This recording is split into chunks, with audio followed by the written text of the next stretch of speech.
नमस्कार मंडळी, मी आचल. स्वागत आहे तुमचं माझ्या आणखीन एका नव्या ब्लॉगमध्ये. तुम्हाला माहित आहे का, आपल्या चंद्रपूरमध्ये रानभाज्या महोत्सव सुरू आहे. तर चला आता आपण तिथे जाऊया.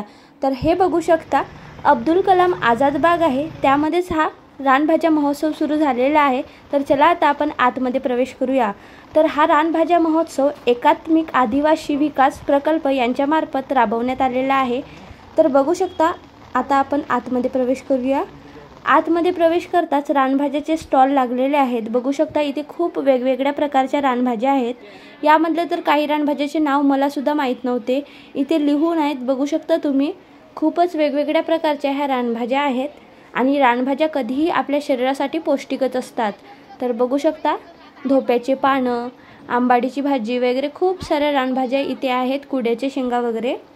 आणि बघू शकता, इथे खूप सारे स्टॉल लागलेले आहेत. 15 ते 16 स्टॉल लागलेले आहेत इथे. आणि इथे मशरूम वगैरे सर्व काही आहे. त्याचबरोबर बघू शकता, इथे आयुर्वेदिक औषधेसुद्धा आहेत. त्याचबरोबर इथे बघा, हे पावडर आहेत, बेड्याचा पावडर वगैरे, हे सुद्धा इथे आहेत, हिरडा पावडर वगैरे. त्याबरोबरच इथे हे काकाजी अर्जुनी चायबद्दल माहिती देत आहेत. म्हणजे अर्जुनीच्या झाडाच्या सालीपासून ही चाय बनलेली आहे आणि आपल्या शरीरासाठी खूपच फायदेशीर आहे.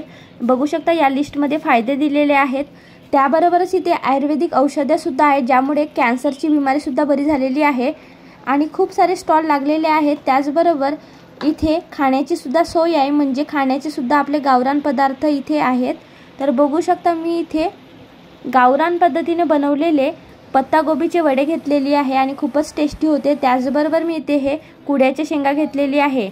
आणि हा महोत्सव 18 जुलै 2025 पासून तर 22 जुलै 2025 पर्यंतच आहे. त्यामुळे लवकरात लवकर इथे येऊन भेट द्या. तर आजच्यासाठी एवढंच. भेटूया नंतरच्या ब्लॉगमध्ये.